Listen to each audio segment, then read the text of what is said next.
Well, what's up again there, guys? Brian here at 3TR, and I have a pretty awesome ranking video to share with you guys today.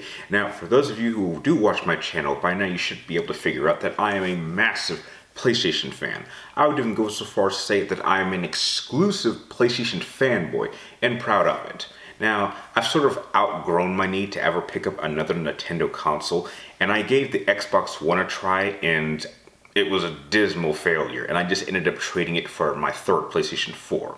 However, if I could rank all of the PlayStation consoles that we've had so far, starting from 1994 to today, how would you rank them, going from worst to best? And that's what this video is for. Now, before I begin, I would just like to take two major statements. Number one, please take the term worst with a grain of salt. I do not think any PlayStation console is bad, whether in terms of consoles or handhelds. This is simply me ranking them in terms of how I value them, in terms of which one is most useful and which one I think is just not as useful in today's time, 2018. Not in terms of its achievements or library or its value, just which one would I be less likely to play now.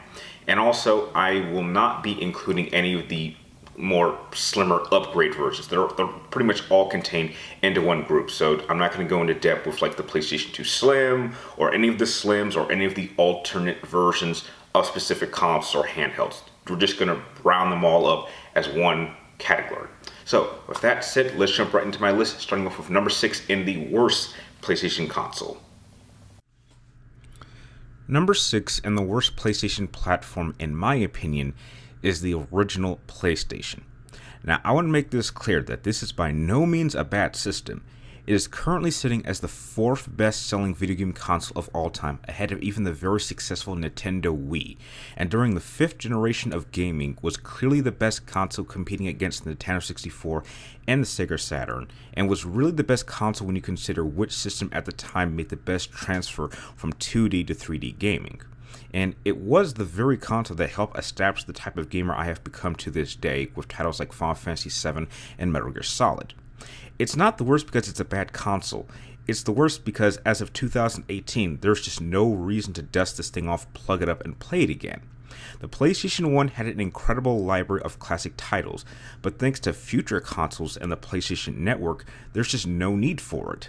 Now, I've never actually officially owned a PlayStation 1, but instead spent a lot of time playing my brother's, but the physical copies that I do still have work perfectly fine on my PlayStation 2s, and a good amount of the titles that I would have wanted that I don't have a physical copy for can easily be purchased on the PlayStation Network and played on my PlayStation 3.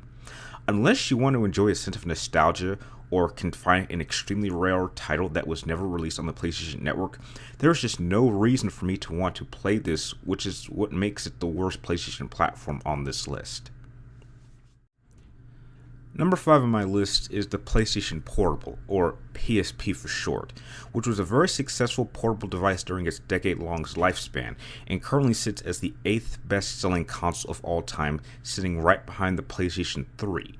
Which actually makes perfect sense because, in all honesty, all the PSP really is a miniature PlayStation 3 minus the design and power.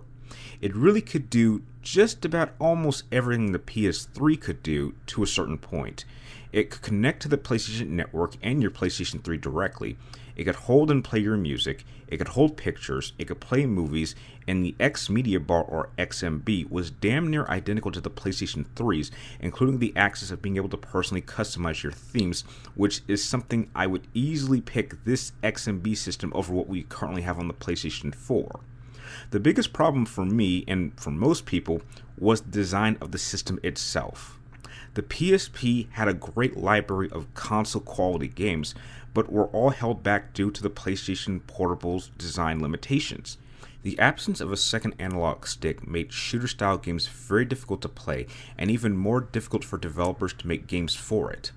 The system overall was just too limiting, and this shows in many of the better titles like God of War, Chains of Olympus, and Ghost of Sparta, as well as Metal Gear Solid Peace Walker, which would all be eventually re-released on the PlayStation 3 and updated, feeling more comfortable on the console than they ever were on the PSP.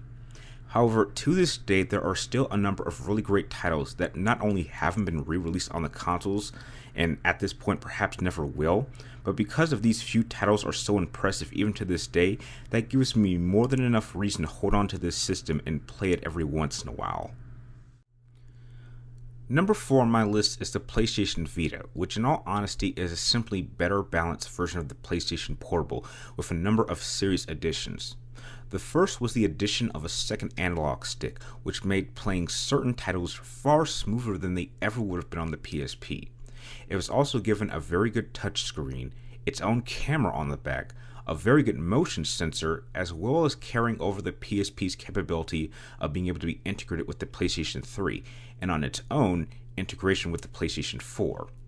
Because of it being a much more powerful portable system than the PSP, it was given access to a much higher quality of games to choose from, as well as giving me access to playing a number of PlayStation 1 and PlayStation 2 titles which the PSP could never handle. Which is why it really puzzles me as for why the PlayStation Vita has done so poorly in the West. Despite the fact that games are still being developed for it, I hardly see anyone have these anymore.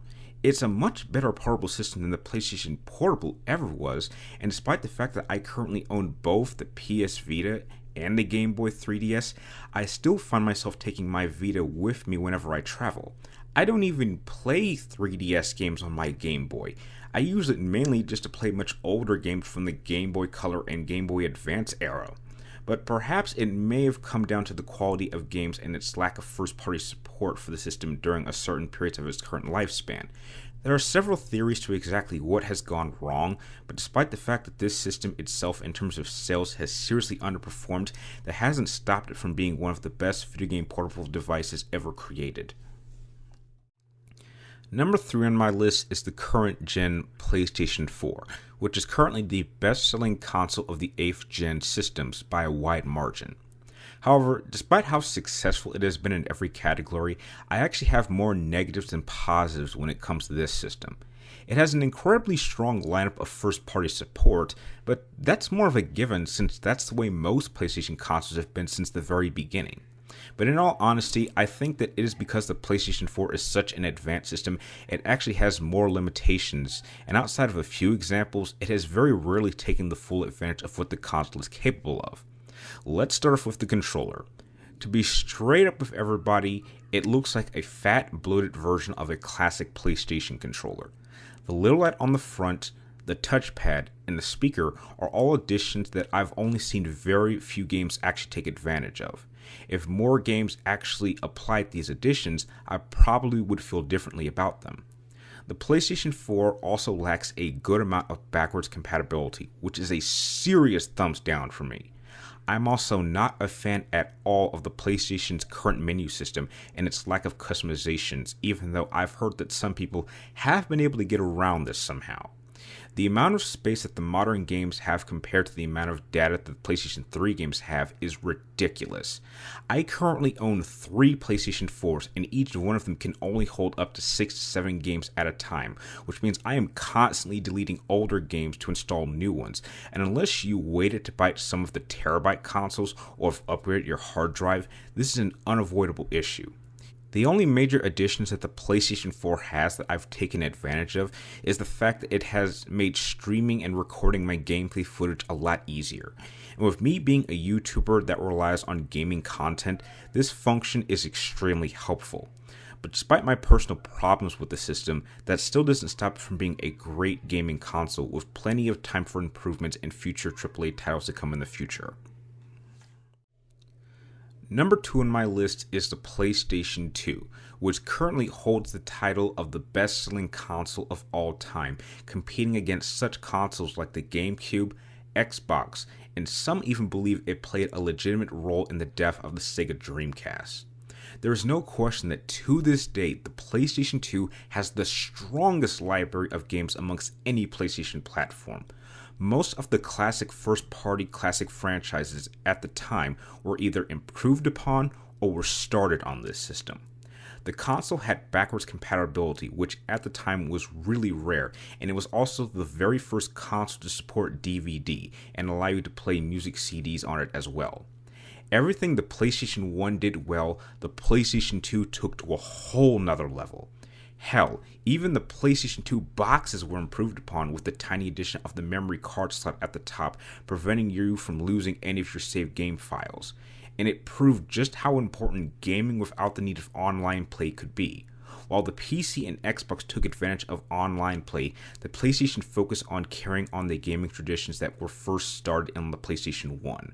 With all of these factors playing into effect, there is no wonder why even after 5 years since the system was first discontinued, we continue to see classic PlayStation 2 titles be remastered and re-released on the current gen system, proving why it deserves to be named one of the greatest video game consoles we may ever see.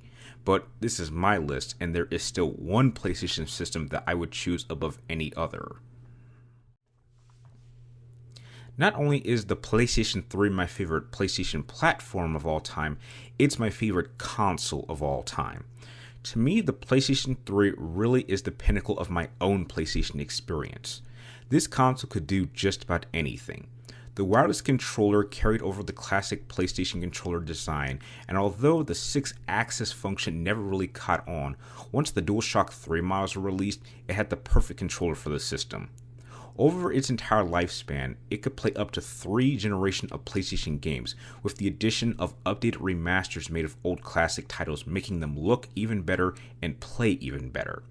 It was also the first PlayStation system that really got online gaming right for PlayStation owners. While the PlayStation 2 did have some multiplayer elements, it really didn't catch on until the PlayStation 3. The PlayStation Network allowed you to create your own unique account and have your own friends list, making it incredibly easy to not only play with your current friends online, but make new friends online and play all sorts of games with them. The trophy system was a unique idea with rewarding you for performing specific objectives in games. Then those trophies would increase your player level, which was a very interesting setup similar to an RPG system, which just so happens to be my favorite genre of video games. Even the inclusion of the PlayStation Plus subscription had a lot of many great benefits that I still enjoy to this day. Then outside of gaming, it could do so much more. I had access to being able to customize my own PlayStation themes however I want. I could play DVDs as well as Blu-ray discs, as well as music albums, and with the inclusion of apps, I really at that point had no reason to watch cable TV anymore. I've got YouTube, Hulu, Amazon Prime, Netflix, all at an affordable price. I could save my pictures and music on the system, I could have live chats with my friends with the use of the PlayStation camera, and somehow it even got me into motion controls with the PlayStation Move, which has made dancing games of this generation a bit of a step up from doing DDR on the PlayStation 2. And unlike other systems, for me, when the infamous PlayStation Network outage of 2011 happened, it really didn't bother me at all during that period, because even without the network, I found myself playing my PlayStation 3 more than ever, making it feel like it was during the PlayStation 1 and PlayStation 2 days. The PlayStation 3 wasn't just the perfect PlayStation console for me, it was the perfect entertainment platform. There are several elements that not even the PlayStation 4 today can match up to, and I promise you that whenever a new game is not released on the PlayStation 4, you can bet that I am right back on my PlayStation 3 doing what I had always been doing for such a long time, which is why the PlayStation 3 will always remain my favorite PlayStation system of all time. And that is my list ranking the PlayStation consoles from worst to best. Now, tell me, what are your thoughts on my list? And if you could rank all of the PlayStation consoles, what order would you put them in? Share your list with me and everyone else in the comments down below. And if you guys have any more really awesome ideas for future top list videos or ranking videos, please share your ideas with me in the comments down below. And please do not forget to subscribe to track me in my future videos. And also, don't forget to press those links in the description to follow me on Twitter or friend me on Facebook to keep track of me in my future videos. And like always, thank you guys for watching. You're awesome, and I'll see you next time.